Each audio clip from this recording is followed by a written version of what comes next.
Welcome to Post-Burnout.com interviews. My name is Aaron Kavanagh and I'm the website's founder and editor-in-chief. Post-Burnout.com is a culture website dedicated to venerating burnt-out artists the world over. Our interviews are mainly recorded to be transcribed, but every now and again we release the audio in a series we call Post-Burnout.com interviews. If you enjoy what we do, be sure to subscribe. In this edition of Post-Burnout.com interviews, we talk with Australian musician Euan Hart. Euan talks to us about his debut EP, becoming a solo musician, moving from Australia to Ireland, the difference in the Irish music scene compared to Australia, the absurdity of herbal tea, and much more. The first thing I guess I'll ask is just like how you kind of became a musician. What made you want to start playing? So I was very young. So how did it start? When I was in daycare, I would bring a Grease Lightning CD with me to daycare every day, and I would ask them to play it every day, and I would dance to it every day. So that was weird, and that was the first one. And then when I went to primary school, I would bring an Elvis CD. Well, my parents didn't listen to Elvis, so I don't know where that came from. But I would bring an Elvis CD to school, and then I would have that mum let me use her Walkman. Yeah. So I would use that, and then I would put on shows on this wooden stage we had at the back. Yeah. And there would be no music, and I'd force my friend to dance with me on stage to Elvis songs. Yeah. It's fucking weird. It's weird when you think about that stuff when you're a kid. The balls you had, and I would hand out Leafs as tickets, pretend tickets. Oh, nice. Anyway, and then I saw someone playing fiddle in a teaching room once, and I wanted to learn to play fiddle, so I played fiddle. Yeah. And then I got bored of that because they were trying to teach me classical music, and then I played guitar, and I started playing guitar and then singing, and I started writing my own stuff because I couldn't sing covers very well, and I wasn't good at remembering lyrics. But why is grew up with listening to a lot of music. My uncle is a musician, and then my dad just loves music, so much music. I grew up around it. We'd go to gigs probably every weekend, just more pub gigs in Sydney. I think I was just kind of surrounded by it, and I think it's in the family a little bit.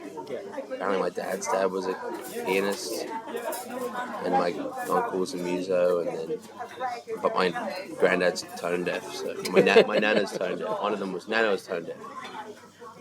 I know, the Irish, I think. Yeah, the Irish. The Irish. And then it was the only thing that I could really ever properly just. It doesn't feel right to not be doing it, so it's kind of weird. Yeah. I only thought about that actually last week. Yeah. My friend was like, "So do you feel like you have to do it?" And I was like, "Fuck, actually, yeah."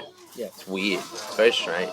You were talking about that thing about setting up fake tickets and stuff as a young kid. I mean, where's that come from? That kind of showmanship, that idea of not only performing but the kind of industry side of it too.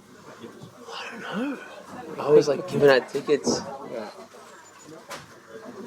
I wonder why. I don't know where that came from. Yeah. You just sort of knew that's what performers do. Yeah, it must have been. You get a ticket to come. It honestly might have been because I got told recently that even when I was 15, that my uncle is from Dublin. I used to say I wanted to be able to make be my job to be a musician like my uncle, you know what I mean? So maybe it came from being like that. Maybe I saw it in an Elvis movie. Yeah. Might have been Roustabout or something. I remember that movie really well. But who knows? I can't remember. You say you're from Sydney. I mean, what's the music scene like there? You mentioned the kind of pub rock scene. But just in general, I mean, to me, I know it's not the actual capital, Canberra's the capital, but Sydney seems to be kind of the culture capital of Australia. So, I mean, presumably anyone who's touring Australia is playing Sydney when they go. So, I mean, what sort of things would you be seeing around then? What sort of venues would you be going to and stuff? Sydney, you've kind of got, if you're a bigger artist, you've got the Enmore and Oxford Art Factory kind of, and then Oxford Art Factory, I think my friend Jack is shooting Alice Phoebe Lou at Oxford Art Factory tonight. And then you've got the bigger ones, but then the smaller ones you've got, just before I left to travel, this the pub music scene really started kicking off again post-COVID, which was actually really cool to see. Yeah. And because just after COVID and kind of before COVID, all the venues were investing a lot into like their. It seemed like to me anyway. This is my theory, but they were investing a lot into rooms dedicated to ticketed in events. Yeah. Right. So, whatever, $20 a ticket, to get into an event. But then people go, and because they've spent $20 on a ticket, they don't really buy much drink and all this stuff. And then just before I left, all these pubs were putting more money into putting in speakers like in the corner of the pub in the front bar, free in, and everyone would go and buy a drink, and then the pubs were paying the bands just straight out for their gigs. And that was really fun. So in Newtown, there's like a road called King Street. It's kind of like Camden Street if there was more Whelan's venues on it.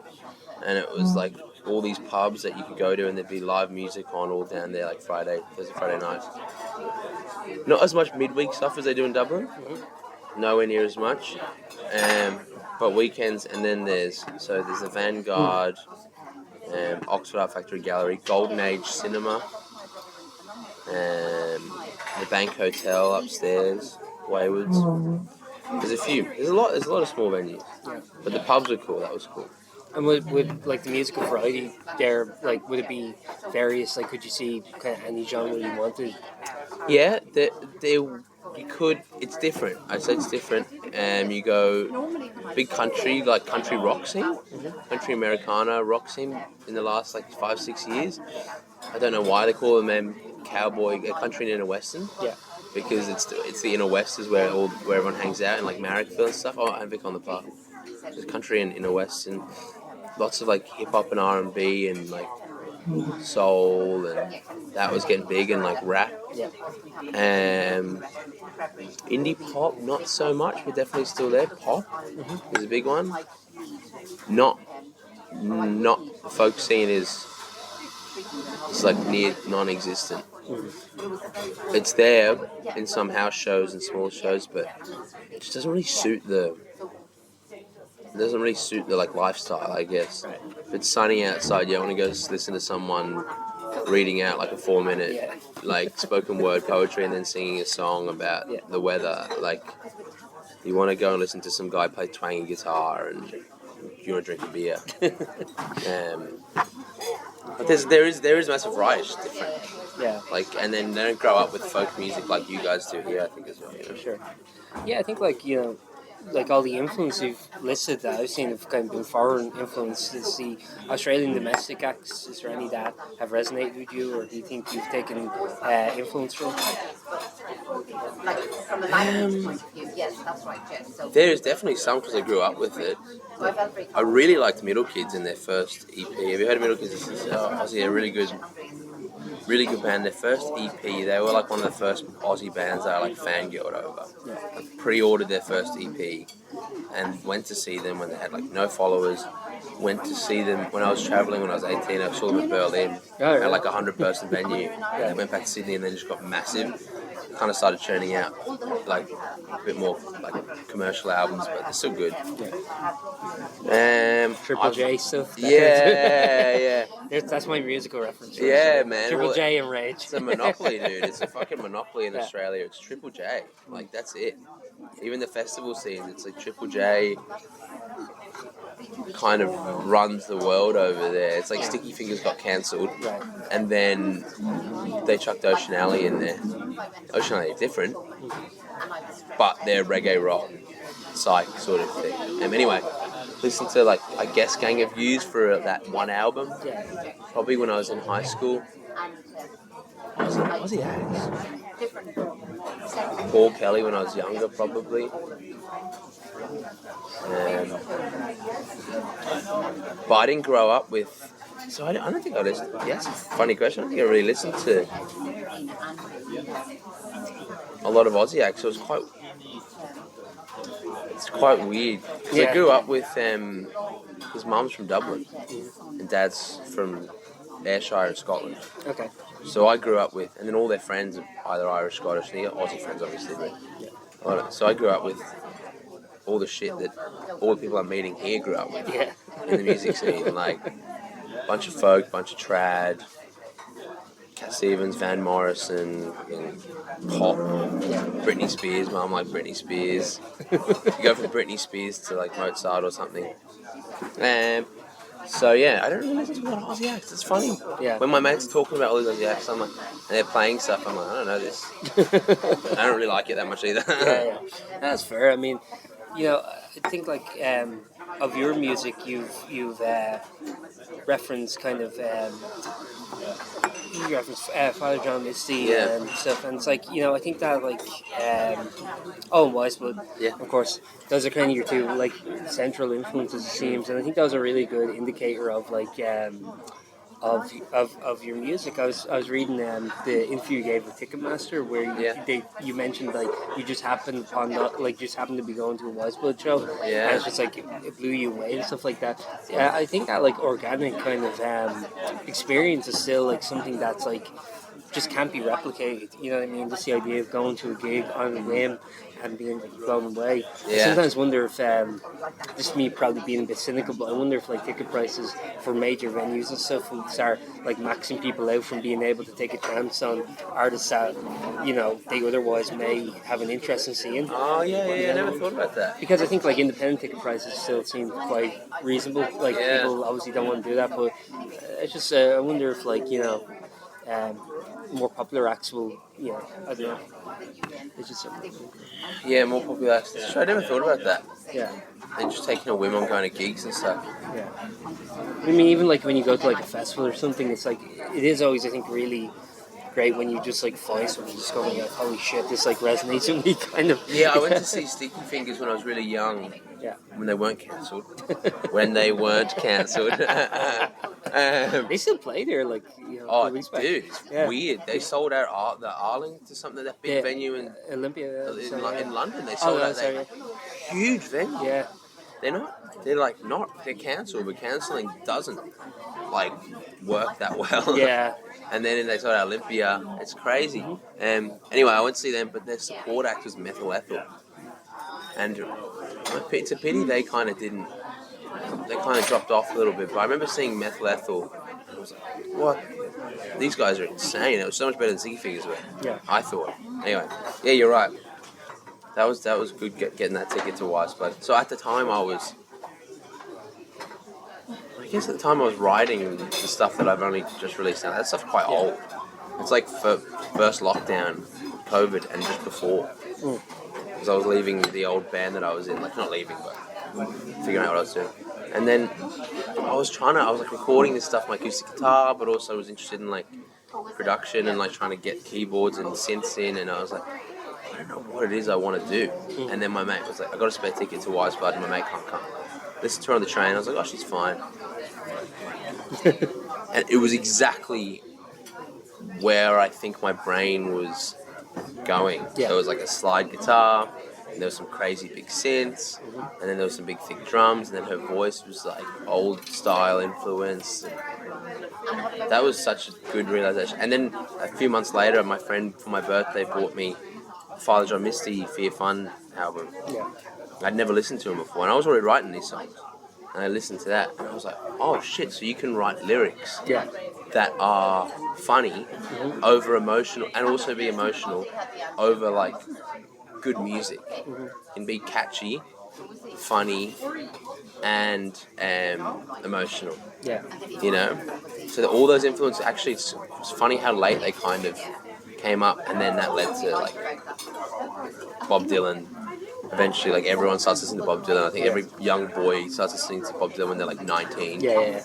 And you go through the stage of Bob Dylan, and you're like, oh, that's funny as well. Like, all really lucky realizations, and then Chet Baker and Harry Nilsson and all that sort of stuff. I think when like you look at someone like Wiseblood, I think like you would probably have, and Father John Misty too, have a lot of the same influence, like the roots influence where you kind of grew up. I mean, I think that Wiseblood, wasn't it like her father was a musician too, and then he became devoutly religious, and it's a very interesting story. Yeah. So she was kind of raised by, I think, I forget which religion it was, but it was a sect of Christianity, and so she was raised with that kind of music, and she had all this like weird influence based on that she was always traveling. I don't know, I find that like very interesting. Anyway, I mean, yeah, but I think like if you looked at the roots of kind of like your influences and their influences, I think you find a lot of overlap. And yeah, the kind of expression you guys take from that tends to be, I think, very. I don't want to use this word because it sounds dismissive, but kind of quirky. You know, kind of. I don't know, kind of like expressive in a very non-traditional way, let's say. Yeah, I was wondering where you think that like additional expression comes from.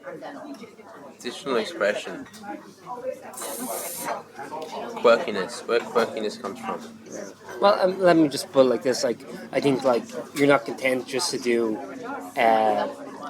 folk music. You want to do additional expression on top of that. Oh, right. But you want to use it as a kind of a base, I would say. Yeah. Would that be fair?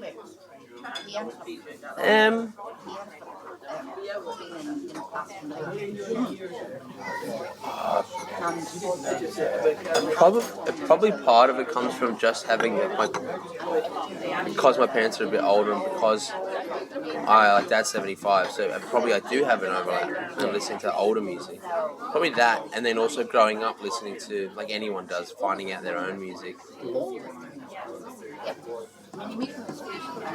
Where would it come from? I don't know. When I record something, I find it like that first song that was at the show. Rest is where it starts off with those big rock guitars, and then it goes into like a folky ballad.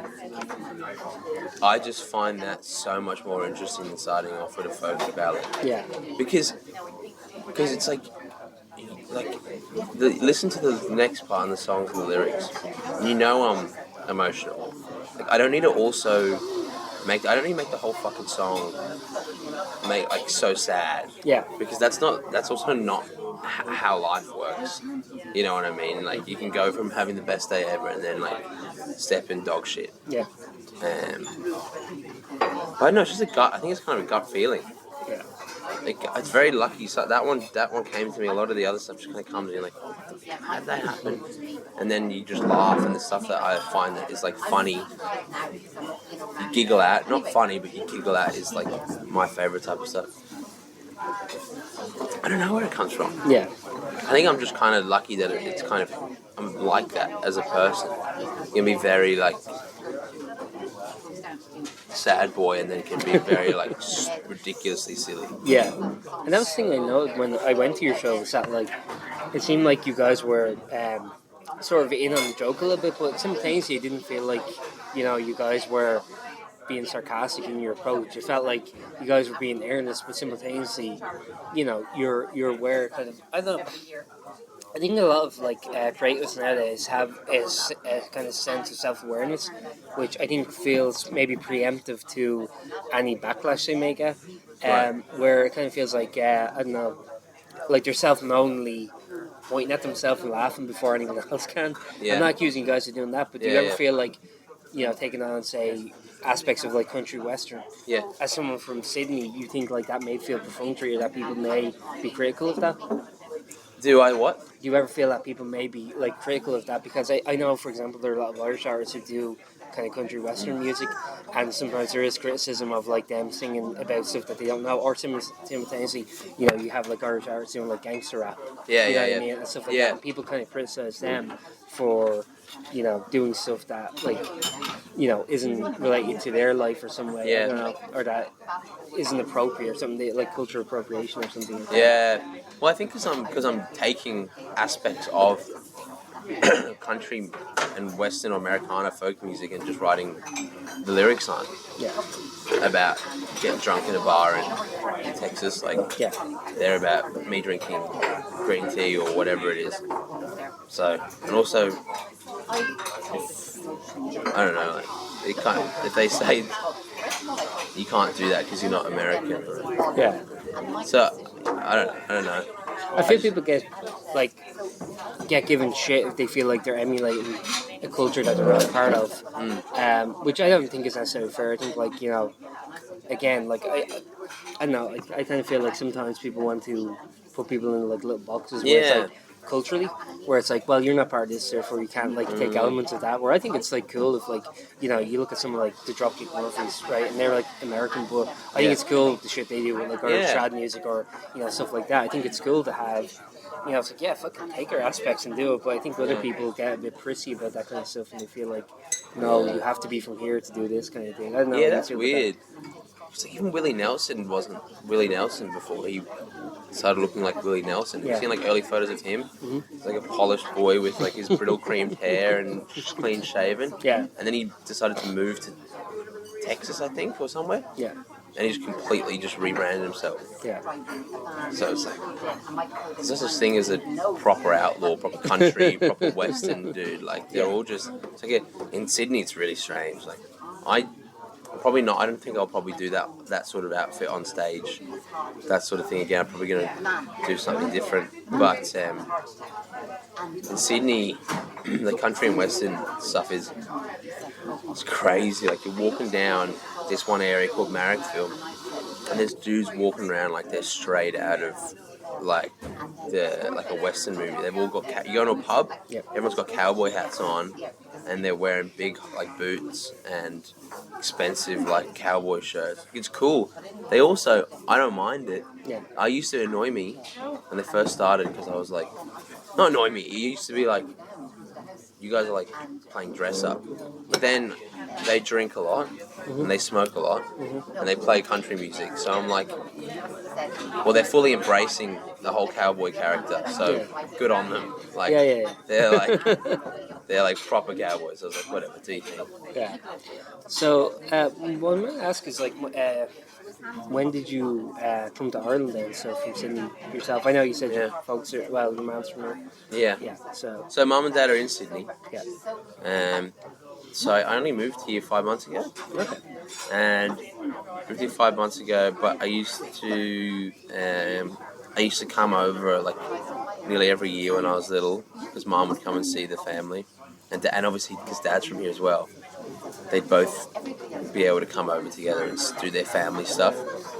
And then a bit less when I was a bit older, but then I thought some lady was like pointing at me. And then I came over when I was 18 and travelled Ireland, or backpacked around Ireland and saw some family. Did the UK as well. But yeah, it's only been 5 months. I remember being 5, and I was just I was travelling with a friend, and then we were in America, and then I was going to go home to like a nice little. It wouldn't have been 9 to 5 job, but it was close. It was like events or something. Yeah. And I was like, why am I? I've never lived anywhere else. I've got an Irish passport. My family's in Ireland. There's lots of music. Yeah. I was like, just move somewhere different for a while. Was Ireland a big culture shock from Australia, or do you think the two cultures are very similar? I think if it wasn't me, I came over a lot, and I feel very Irish. And I think if it wasn't me, it was a shock. Like I had friends over on the weekend, and we went up to Donegal, and there was some experiences like that I'd seen before. Kind of like a private bus driver that we had to get to Derry. Dropped us to a public bus that had stopped for fuel. So we didn't have to pay the expensive fee. I was like, well, that's Country Island 101. We got mooned by some guy because my friend's from Bangor, and he thought that he was, he had the northern accent, so he mooned us. These Aussie girls were like, what the fuck is going on? And then we got given poutine by a neighbour the next day. And I was like, you guys got experience. So they were shocked. But I grew up with it. It was the culture shock this time was probably... I'd never been here for this long in winter. So that was like I understood the drinking culture because it's the only place that's warm. What else was there? Culture shock. The slagging. I haven't experienced that. I went to school here for 3 months when I was younger, and I forgot about that. It took me like a month to kind of get used to that humour, and then I got it. And even now, I'm not very good at giving it back. That's nice though. I really like that. It keeps everyone humble. And also if someone's slagging you, it's almost a pat on the back. Someone's like making fun of you, they're like, you're alright. Like, Is shit talking not really a thing in Australia? it's a bit of shit talking. The older blokes, the older Aussies are a bit more shit talking, but there's a lot more kind of staring at you. Okay. And not shit talking. Like they don't speak their mind maybe as much. But in the young people, like nowhere near as much shit talking. Like, the young people don't do it because they're worried they'll offend someone. Oh really? Yeah. Whereas here they just shit talk whoever about something. So that was a culture shock. Everything else, it was a culture shock to realise how Irish I was, I think. Yeah. Because in Australia I always felt weird speaking to people and then just kind of not speaking much back. And then I was here and I was like, oh shit, it's because I'm Irish. Like everyone kind of just interrupts each other. Yeah. And talks and you have to be like, I've actually got to go somewhere. You know, like I got somewhere to be. And then the culture biggest one was the trying to organise plans. Yeah. Holy fuck.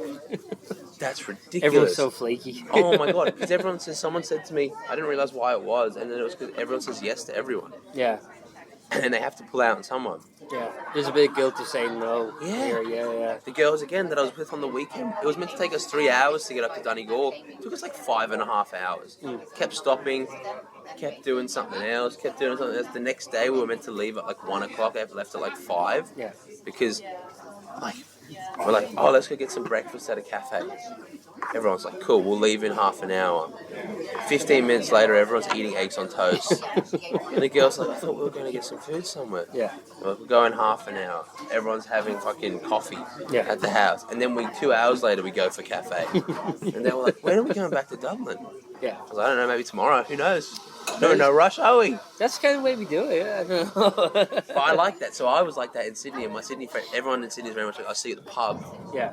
At 3:30. Yeah. If you're like half an hour late, they're like, what do you mean? Yeah. You're waiting here, and you're like, I've been doing shit, man. Like, I got other stuff more important than a pint. Yeah. And now I'm here with you, so relax. Since you've been over here, I know we were talking earlier. You said you do bartending and stuff. Like, I'm assuming that's like evening shifts. So how does that kind of play into like gigging or stuff like that? Super lucky that the bar is staffed well now and has a manager, and he likes music as well, which is cool. Yeah. And I told them when they hired me, I was like, I can do these shifts, but every now and again I'll have a gig, so I need a Friday or Saturday off.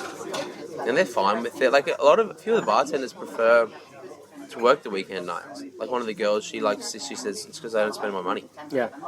Better tips too. Yeah, better tips too. Exactly. Yeah. So it works out fine. The nights are good because I can write during the day and finish and like mix, because I do and record and mix my own stuff. So I can go into my room and just sit down, have a coffee, and do that sort of stuff. Nighttime's good for writing creatively, but not like sit down working, kind of finishing off shit that you don't like, a song that you don't like anymore. Yeah. Trying to get that finished. And I'm also lucky I'm like the longest serving bartender at this pub. It's been 4 months. Yeah. Because everyone left over Christmas and stuff. So I got lucky. I got lucky with this bar. Yeah. That I'm able to ask for days off and stuff. Yeah. And it's just nice to have the days off and work the nights. Yeah. Do you think the relative proximity of Ireland to UK or to mainland Europe offers you a benefit where perhaps maybe, at some point you might want to tour Germany for a week or go to France or, do UK tours and where, for instance, Sydney, maybe you could do like, Melbourne and Adelaide stuff, but even like something like Perth is like, is way further perhaps than even us to say Paris or Berlin, or Canberra or whatever. You know what I mean? Do you think that's a benefit too? That's a big one. That's one of the not one of the biggest reasons I moved here, but one of the bigger realizations when I see, like, I always knew that, and then I was like, if I'm able to get if I'm able to try and get some sort of something going in Ireland, yeah, you got the UK. Ireland's like overlooked almost. Yeah. But there's so many musicians here. It's crazy. But then they leave and go to London or go Europe or go to like 8 hours from New York or whatever. You know, so that is I think awesome. it's even less. I think something like 5. Yeah. 5 flight. It's crazy. Yeah. Like exactly what you're saying in Sydney. Like I know people that have been doing it for 5 years, which is fine. Yeah. Like, people do it, but you tour the East Coast for years. Like, and not that it's a bad thing. Like to get from Sydney down to Melbourne is like a 10-hour drive. Right. So that's a big commitment for a tour. Like to bring a whole band down 10 hours, and then going to Adelaide, it's even further, and then Canberra's around there. Like that's a big thing in the Queensland, and it's kind of the East Coast, and to get to Perth. Yeah. It's like, I don't know how long the flight is, but you might as well fly to somewhere in Europe, you know? Yeah. So that actually is a big thing that is really cool about being here. Yeah. And would be something that I'd like to try and do, would be to get more shows in eventually. It's a long-term thing to get over there, but right now I'm just like... I think also you have the benefit, you mentioned you had an Irish passport, of like being able to go to the UK and Europe and not have any difficulty, where I think sometimes like for other people it's like, sometimes like someone who might say, for example, have a German passport might have to then, because of Brexit, have to do all this shit, where it's like, you can kind of just like tour basically the entire continent like very free of trouble as a result of that. That is, again, lockdown. And like didn't travel, and then me and Jack, my friend, were traveling, and it was so strange to be able to go, I can just move here, don't have to worry about it. And then the Irish and American relation is really good. Yeah. So, but even for him with the Aussie passport, the Americans don't mind the Aussies, but going through Dublin to get into America is a lot easier than going from like Sydney to get into America, because it's such a common travel path, I think, between New York and Dublin.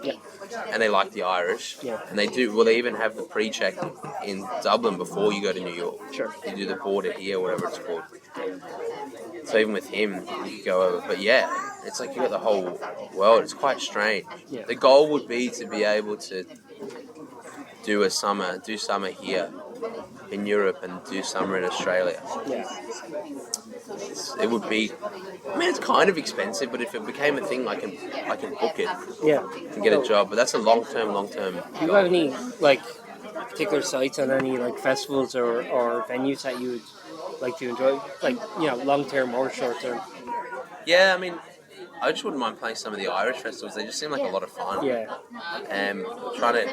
Trying to get that sorted, but again, I'm so new here. There's so many other up-and-coming bands that they probably want, but Body and Soul seems like a really nice one. Electric Picnic obviously seems like a nice one. Any of those Irish, that's really cool that the Irish festivals really support up-and-coming artists. Like in Australia as well, you have to even get your name in the small print on those festivals. It's all run by like the top down. So especially because they can there's so many, probably more people at the festival, they can afford to get bigger acts in and fly them in. But it's also top down run. It's like Triple J will book all of the stages, whereas it's here apparently it's like stages are run by different people, right? Like Hot Press would run one, or Depends on the festival. Yeah, but that's really cool. So they support up and coming artists a lot. Yeah. So if like someone wanted to play like Big Day Out or something like that, they'd have to have a certain amount of established appeal already. Yeah, you'd have to have a booking agent, and then probably heaps of factors, I don't know. Definitely a booking agent, and then you'd have to be still reasonable. Like, you wouldn't have to be massive, but you wouldn't have, like, followers isn't a good way of putting it, but, like, I think Harry Fennell, Harry, he played Electric Picnic, I think last year, I think. He's got a fair few followers from busking in that, but there's no way, like, he would be playing a festival in Australia. Not because he's bad, love you, Harry. But, like, compared to the follower thing, it's like, that's no way that would happen. Just because I think the festival is so much bigger. They can get someone bigger on a smaller stage. One kind of cool thing I always saw about the Australian festival scene as an outsider looking in is that you guys do the touring, like nationwide touring festival, so it's kind of reminds me of like, Lollapalooza back in the day or something like that, or like the Warped Tour, where it's like, they would get in a van and bring the festival to each city. Oh, yeah. Australia seems to be the last kind of holdout still doing that. That's kind of a unique perspective. I don't know if you've ever like attended one of those or anything like that, or have any opinion on that kind of thing. What they move the festival? Yeah, I forget which one specifically, but they would still do touring festivals where it's like, this say it's in Adelaide, this say it's in Sydney. Yes, they did do one. I think they did do one. There was one they did last year, and one of the big acts got cancelled. I can't remember what festival it was. I've never been to one. Yeah. I've only been to the ones at the station. I've only been to one festival ever. Yeah. That's Splendor in the Grass. And the year that it was muddy. Did you see that on the news? I think Splendor in the Grass tours, don't they? I could be wrong. No, they don't. No. It's always in Byron Bay. Okay. That was my first festival, and it was, if you look it up, the mud was like thigh deep. They didn't prepare for it at all. It was really dangerous though. But I actually really, everyone was like annoyed with it. And I was like, this is sick. Yeah. I was like, this is great. It's so chaotic. Yeah. And I liked it as well because all the people that would dress up really nicely for the festival couldn't. Yeah. So everyone was it felt like maybe what a British festival would feel like in the rain. I was like, this is... Everyone at their worst, like guys just pissing in the middle of the ground. Yeah. And I was like, this is sick. You would definitely like Electric Picnic. Yeah. Cool. Talking about your music then, I know it's like there's a kind of a concept going on with the music videos you've released so far for your 3 singles released at the moment of Talk, and obviously by the time this goes out there'll be more, but there is kind of a thematic concept going on. It's kind of a guy, this is how I read it, but like through Snowflake, a guy in like the wilderness just kind of waking up and kind of, it seems like an evolution from man becoming civilized almost. Yeah. And that theme kind of continues throughout the music video for the other things. They were shot in Australia. Now that you live here, I mean, how would that kind of influence, I guess, the theme going forward, or is that just its own trilogy and you'll just stop with them? I should have, when I was in Sydney, I probably should have incorporated that theme more after the release. That's something I want to work on in the future, is if I do have a concept. That's what I realised at the show the other night as well. If I do have a concept, I want to be more professional about it, even if I'm sick of it. Mm-hmm. Just because you've done 3 shows with it doesn't mean that everyone's seen the show. Like, it's been more considered. Anyway, it was mainly those 3 videos, and the EP that's coming out has Self-Pity on it, which is quite different from the other 3 singles, and that video is quite different, and that's kind of more showing my fun side, I guess, or the self-deprecating side, and then the other single on it is on the EP only.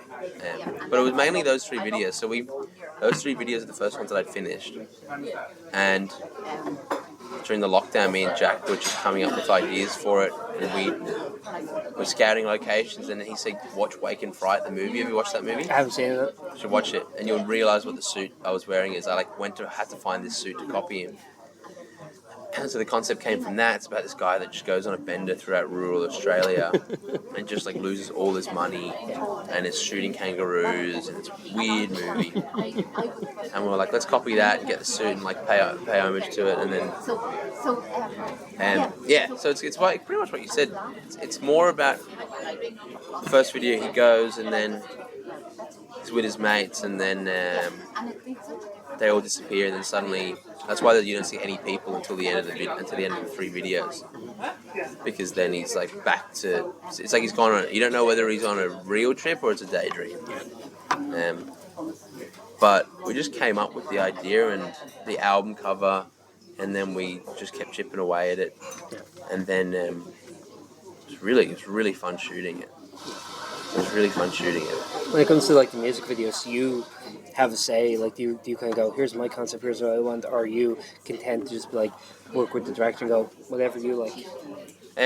With those 3, it was, so my friend Jack is like almost like he's my best friend probably, so, and he's pretty much part of Euan Hart. He is like one half of Euan Hart.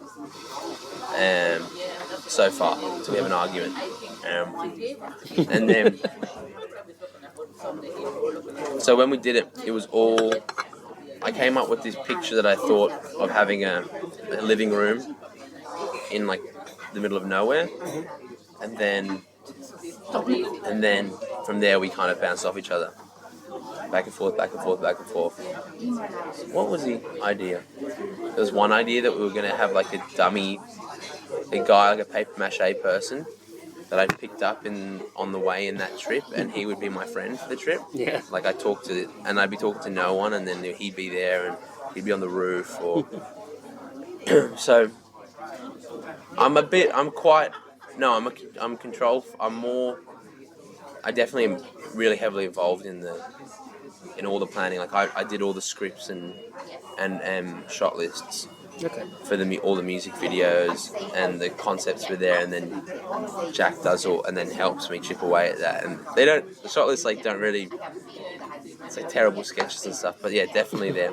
In the future, I'll probably take a bit more of a step back, just have come up with the concept and then hand it over, but it's always more expensive.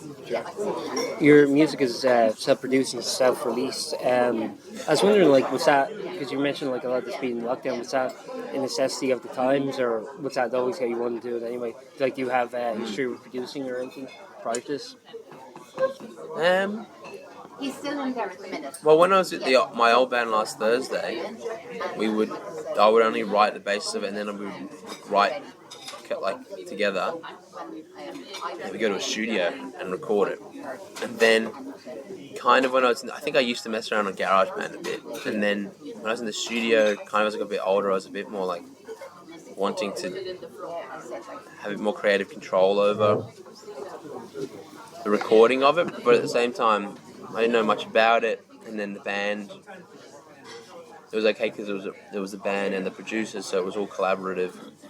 And then I guess during lockdown I started recording in my room a lot more. Yeah, now you say that, actually I didn't think about that. It's probably because I couldn't do anything else. And then it became a thing of I'd get up, and I was at uni, but I'd do uni and then I'd do music, and then I got really into Battlefield 1. I haven't played Xbox since lockdown, but I would play Battlefield 1. I played that game, yeah. Oh yeah, from 10 p.m. or 11 p.m. until 2 o'clock in the morning every day. I haven't played a video game since the end of lockdown. But it was a routine. Sure. What you saying? Yeah, you know? Exactly. So yeah, I think it must have been a sign of the times. Yeah. Now you say that, just recording and messing around with recording stuff. Yeah.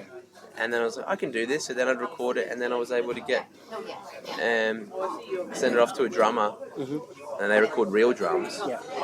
And then my mate, who has a better bass guitar and is a really good bassist, send my bass parts to him and just say, copy this but make it your own. Same with the drummer. And I did that, and I was like, oh shit, this is I can do this. Yeah. This is so much cheaper than going to a studio as well for 300 euro a day or whatever it is. Yeah, because I noticed a lot of people I talk to have that similar experience where it's lockdown forced them to have to become a producer. They had to kind of learn how to EQ and shit. And it's was that difficult for you, or did you kind of adapt to it very quickly? Because I noticed every single person I talk to has their own unique style, and sometimes that's very antiquated, sometimes it's very cutting edge. But it varies from person to person, but it's just kind of there doesn't seem to be a right way to do it anymore. It's just whatever works for you. As long as you get the results you want, you can kind of do it at a professional standard in your bedroom, even if you don't really have the experience. It's wild. Yeah, it is. Especially if you're using something like Logic and not Pro Tools. Yeah. The presets kind of sort you out. Now, in saying that, I would mix things to a point where they sound good to me. Not that they're technically sounding good. Sure. So the stuff is mixed by Alex Lestrange. So I'll be here's the sound, here's kind of where I want everything levels wise. I want the trumpet that loud and I want the piano that loud.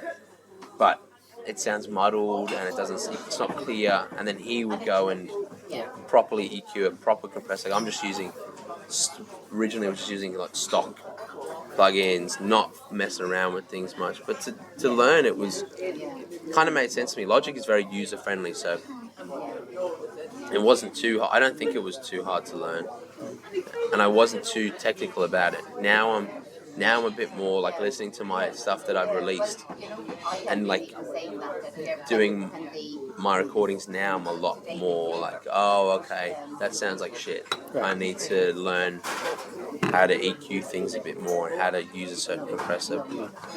I also think that buying really expensive compressors and EQs,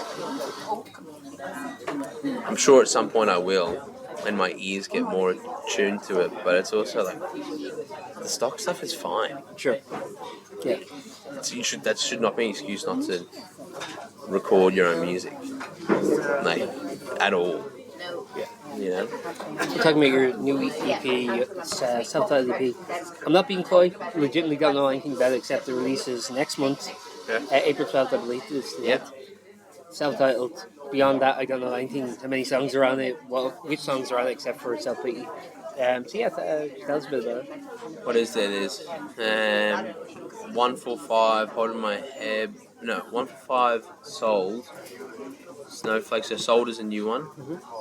It's like a little short one that was written, and then it was in the key of Snowflake. So they kind of like, it's kind of linked to Snowflake. Snowflake, hold my hair back. Self pity part 1 and part 2. Okay. So that'll be split into 2 songs.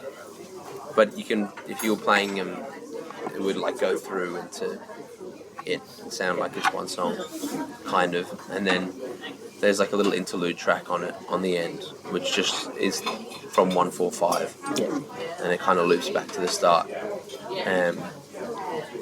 So that's it. There's only really going to be one unheard song on it. It's been taking a while because Self Pity took a while to record. I was trying to record that like I did the other ones, because it's got that big live section, big thrashing section at the start. I couldn't get that from just plugging into my computer. And then luckily, guy Charlie White, he works in a studio, and he works in like a commercial studio, doing like for adverts, writes music, and he was like wanting to do more writing and recording with not commercial stuff, and he just said, come in, and I got the band that I was and I just had the Sydney band. We played a few gigs, so we'd like arranged the song for live, so it sounded good, and then it was like, okay, well, let's just put that into the studio, and it worked out really well. Like, so Self Pity's different in that way. That was not recorded in my room. The demo was recorded in my room and written. I wrote it, all the parts, but then we recorded it in the studio. Yeah. So, yeah, I mean, like, was there any kind of like sort of thematic conception? Because like I was saying, when I was watching your videos, there seemed to be a lot of there was a lot of overlap. One thing I noted was a kind of theme of herbal tea. Yeah. Like repeating stuff. Yeah, it's true. Is there a connective tissue on the album, or is it just kind of each individual song is their own thing? There was definitely, I think the herbal tea thing came up a lot because of lockdown and trying to not drink coffee. I think everyone got into like health heaps and like, I shouldn't drink much coffee, I should drink more green tea, and I also find the concept of herbal tea fucking hilarious. Yeah. It's nice that people like it, but I don't really understand people drink just tea that doesn't have anything in it apart from like berries. Yeah. I do get it, but I just still find it funny. Yeah. It's like a remedy to help suppress sadness, but then people don't go for like a run. You know what I mean? Yeah. So that came up a lot, and then it just kind of came with the videos, like how are we going to connect this? How are we going to connect the videos? And we're like, I found like a really nice teacup and saucer. I was like, let's just do that, because that'll. I say it in Self Pity as well. I think I say it in 145. The theme really is between those 3 videos, and then Self Pity is kind of almost comes off it. Will there be a video for Self Pity? Yeah. So the video for Self Pity is is was just filmed the whole time I was traveling with Jack. Yeah. So we just had a camcorder, and we were just like, let's just film the music video while we're traveling. So it's a lot more gonzo. Yeah. Yeah. A lot more gonzo. It's just kind of clips of, which I'm kind of glad about. It's very different to the trilogy. Yeah. Trilogy was quite serious. And I was always saying how that I'm not serious, and then the videos are all serious. But on my social media, I don't think I'm that serious. And then it's like, well, why don't we do the video where it's just me being me? Yeah. For the video. So that's what we did. Perfect. And is there any plans for further releases beyond this, or are you just like, I'm just getting this EP out? Oh yeah, this EP's like, it's like done. Yeah. It's been done for a while, except for we're waiting on the mixes for Self Pity. Yeah. But yeah, next I'm working on another album that I want to have done in the next. I want to have all the demos done in the next couple months, maybe 3 months, probably 2 months. Yeah. I want to have them all done. Really, just need to get that shit done. And then the next one, I got another album that is kind of rough demos that I really need to get sorted. Yeah. Because that one I'm really excited for. So the next one will be funny. That'll be a big rebrand. I want to do some videos and photos in Ireland before I leave. If I leave, I don't know what's going on. Sure. That'll be a bit more funny. Yeah. And a bit more personality. And then so then there's another album. And then I've written some songs while I've been here and traveling that will probably be an album next year or. Yeah. I'm just trying to get heaps of music out. Sure. Because I don't think I'm going to be happy unless I do that. So. On top of digital, is there any plans to do like physical releases, or is it all just going to be digital? I'll probably do. Let me get some water. Yeah, no. My voice is going a little. Like this lady was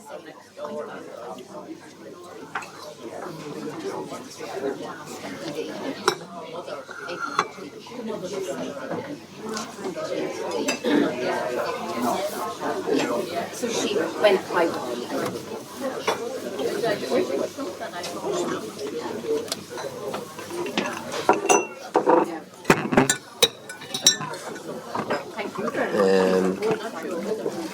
physical. I don't know. Once I know people are going to buy it. Yeah. So now some people do like vinyl release and stuff, self-releasing. It's an absolute like nightmare. Yeah. Because I was talking to one guy, Colin Riley, who's like an indie musician. He's doing his own thing, and he was like, yeah, like everything's like backed up here for like months, like in Ireland. So if you want to find, you kind of have to go to England and stuff. And it's just like it's apparently a huge nightmare at the moment. Yeah, there's one in Glasnevin, I think, is the one that's super busy.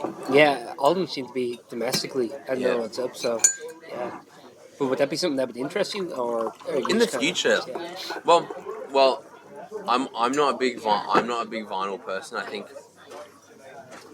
if I was to record stuff on tape, if I was to record it analog, I would be interested in releasing it analog on vinyl. If I'm recording heaps of it digital, I'm kind of like, I don't know what the point is, because the quality you get on your phone, I think, is really good. CDs, maybe. I mean, I just like CDs a lot. And maybe some like funny. I like the idea of doing a tape because I like how they look. Yeah. I'll do vinyls at some point, but I'm not going to do it unless I know people are going to. Yeah. So for the meantime, you wouldn't be thinking of like, here's where I'll split the A and the B side or anything like that. You're just like, no, this is just the album. No, it's just the album. Yeah. Yeah, it's true. Actually, no, this is just the album. The next album, though, that's actually kind of interesting. Yeah. Because I was writing out the next album on a piece of paper yesterday, like how I would list it. And there was a definite split. So maybe that would be something that I would do for the next one. And the album is like old-timey. Yeah. It's like an old-timey album, kind of. So maybe I should do that for the next one, which is expensive. Sure. Like, I don't know how much it is to print vinyls, but yeah, I could think about it. Yeah, I mean, a lot of people are doing like limited runs and stuff, but I don't know, even just for like your own prosperity, just like, here's something I have. Yeah. The other thing I just want to ask, like, kind of wrapping up, it's just like, would you be interested in like signing with a label or anything like that, or you just want to self-release everything yourself? So I go through a distributor now, and they're really good. And if my music does well, I think they'll give me some. They might in the future I get some funding off them. Mm-hmm. The only reason I would think I'd have to go to a label. I'd have to see what the label would offer. Yeah. But I don't think I'd ever go fully fledged label signed, because I just know so much choice would be stripped away. Like, so much of my creative control over the project I think would be stripped away. Mm-hmm. I think it depends what label you go with. Like Andy Schauf's labels and Father John Misty's, like they're like Sub Pop, and I think Anti, they have good agreements. Yeah. So the reason I would go with the label would be, so it was split, Sub Pop. Yeah. But even if you look at their Spotify's now, it'll say like Andy Schauf Wise Blood with Sub Pop, so they must have some agreement. Yeah. So definitely at some point I would like to partner with a label that I really trusted and went with, because of the opportunity to let your art go further. Yeah. Like, of course. It must be cool to be like, I'm label mates with, whatever, cool people. Yeah. I think like a lot of artists now are kind of realizing their the importance of owning self-ownership, and sometimes there'll be deals where it's like, we retain the rights after like 5 years or whatever. Depends on the contract. Everyone's different. But I think every artist, like now, whether it's authors or filmmakers or what have you, like they I don't know, they seem to like know that they have to get the rights back at some point, because I think we've had decades where the power imbalance has been in favor of the labels or the studios or whoever, depending on which medium you're working in. I think now they're starting to realize, like, okay, we have to start giving leeway here a bit. Yeah. You know what I mean? Yeah. I think the biggest appeal of having a label is you officially got a job. Yeah, exactly. Yeah. But I mean, even like for things you were talking about distribution, or getting vinyl pressing or anything like that, I mean, like a lot of those kind of weights are lifted off your shoulder a bit. Yeah, exactly. Like, you finally got someone that can help direct you, and you can not worry about working another job, or if you want to, you can, or you can live like a bum. Mm-hmm. That would be super nice. Yeah. That would be super nice. I don't know. I guess it'll just come around. I'm trying to be more internal. Yeah. Like recently, just go, all I can do is try and write the best music I can and release it, and then like send it to people and try and get people to listen to it. And then if they like it, that's great, and then we'll see what happens, But I think I don't know, no idea. Yeah, you're just kind of taking it as it is. Taking it as it is. Yeah, might reach out to a few for the next album and stuff, but I don't know. Yeah, there's one album that they're not the next one that's old time, but the one after that, I'm definitely gonna. That's probably one that I'll send around to people to try and be like, hey. So for the meantime, you're just kind of building your profile, getting the gates out, getting the music out, and trying to establish a wider fan base, I guess. Like, I think it's kind of the aim of any artist, really. Yeah, and a catalogue, like an interesting catalogue, I think. Yeah. Like the next one will be very different from the one stuff I've released, and then the one after that will be very different from the next one. Mm-hmm. And I think I was like a bit thinking, I was like, it's going to be a bit weird going from this to that. And then I was like, no, because if you fully commit to, I was like, I've got to fully commit to the rebrand. Yeah. Like an alter ego almost. Like I've got to fully commit to it, because then I can fully commit to the next one. Yeah. If you kind of just swerving a little bit in between, it'll get confusing. But if you're like, hey, new stage, and new stage, David Bowie style kind of, yeah, which is nice, and there's no harm in having more albums under your belt than less. Yeah, of course. You know what I mean? Yeah, but do you? I kind of get the impression from talking with you that like perhaps like you get kind of interesting concepts and then bored of them quickly too. So it would like, would you ever worry about that? Like if, say, for example, you had to tour for a year under the same thematic thing that you came up with a year prior, where you're like, I want to do this new shit. You know what I mean? Do you ever worry about that kind of thing? Yeah, I do. That's what I worried about kind of the other night after the show, I was like, you're getting bored of I'm getting bored of things too quickly. Yeah.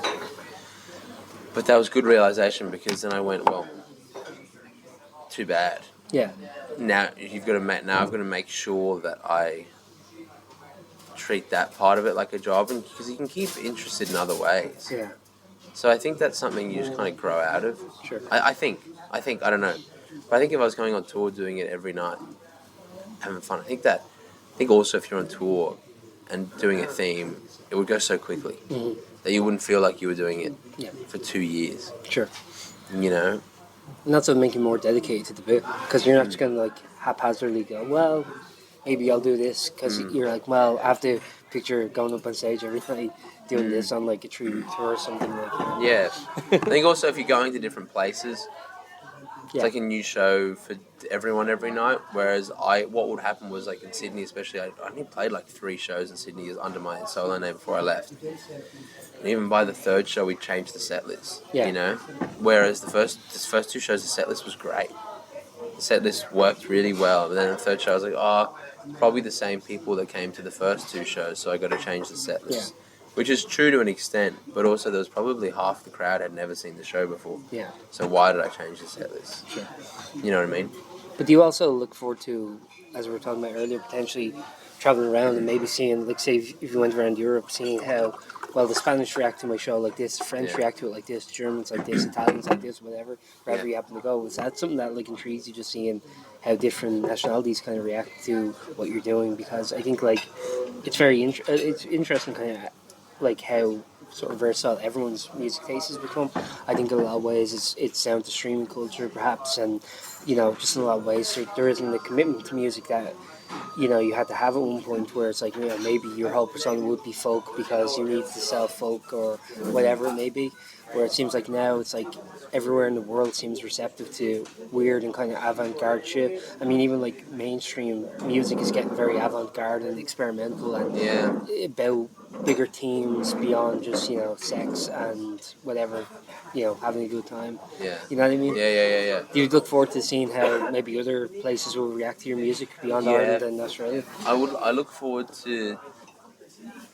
So one of the stuff I was writing when I've been here, when I was travelling, I'd really like to do more collaborations on it and have some, because it was kind of a lot of the songs are about travelling, and I'd love to have like a French singer on one of the songs. There's still a lot of Serge Gainsbourg at the time as well, so I'd like to see how they reacted with that stuff. Yeah.